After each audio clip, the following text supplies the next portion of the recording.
مسند احمد کی روایت ہے، حضرت ابو امامہ رضی اللہ عنہ روایت کرتے ہیں کہ جناب رسول کریم صلی اللہ علیہ وسلم نے ارشاد فرمایا، اور یہ ارشاد ایک سوال کے جواب میں پوچھا گیا، یا رسول اللہ مل ایمان؟ سوال ہوا کہ یا رسول اللہ میں کیسے پتا ہو کہ ایمان دل میں ہے؟ ہمیں کیسے پتا چلے کہ ایمان دل میں ہے؟ اللہ کے نبی صلی اللہ علیہ وسلم نے ارشاد فرمایا، اذا سرت کا حسنتک وساءت کا سیئتک فانت مومن۔ جب دین کا کام کرنے میں، اللہ کا حکم پورا کرنے میں، سنت پر عمل کرنے میں تجھے خوشی ہو، اور اللہ کا حکم چھوڑنے میں، سنت چھوڑنے پہ تمہیں تکلیف ہو، فانت مومن، تو سمجھ لو کہ حقیقت تو واقعی مسلمان ہے، ایمان حقیقت میں اندر موجود ہے۔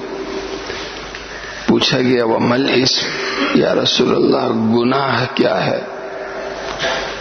فرمایا گناہ یہ ہے کہ جب بھی گناہ کا کام تیرے سامنے آئے اور تیرا دل گھبرائے، کھٹکا پیدا ہو اندر، تیرے دل میں گھبراہٹ پیدا ہو، تو گناہ کا یہ کام ہے، اور تیرا ضمیر زندہ ہے جو تجھے اس سے روکنا چاہ رہا ہے، اس لیے اسے گناہ سمجھ کے تجھے چھوڑ دینا چاہیے۔ اب دل میں ایمان نہیں ہے تو پھر خواہش ہے، اندھی خواہش ہے، اور اندھی خواہش کا کام کیا ہے؟ برائی کی طرف جانا اور اچھائی سے دور ہونا۔ لیکن خواہش قابو میں ہے اور ایمان کی محنت ہونے کی وجہ سے ایمان اندر مضبوط ہے، تو پھر اس شخص کے اندر کا قبلہ پھر درست ہو جاتا ہے، صحیح سمت یہ انسان چلنے لگتا ہے۔ کیوں؟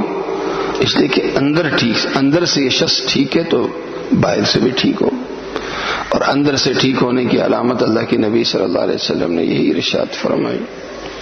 اب دیکھیں نا، ایمان ہی ہے جس نے ہمیں مؤذن کی اذان پر، بستر چھوڑنے پر، گھر سے آنے پر، اور اللہ کے گھر میں حاضری دینے پہ ہمیں اٹھایا۔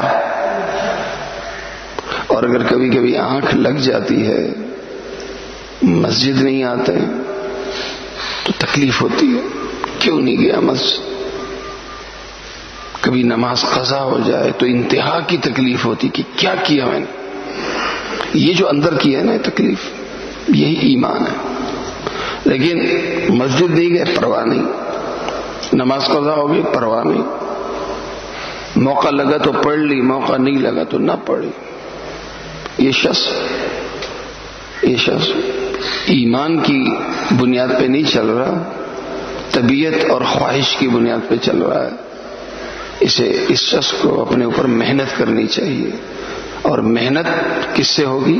ایمان کی محفلوں سے،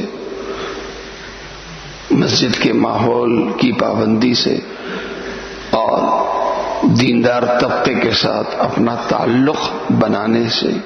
اللہ تعالیٰ مجھے اور آپ سب کو عمل کرنے کی توفیق عطا فرمائے۔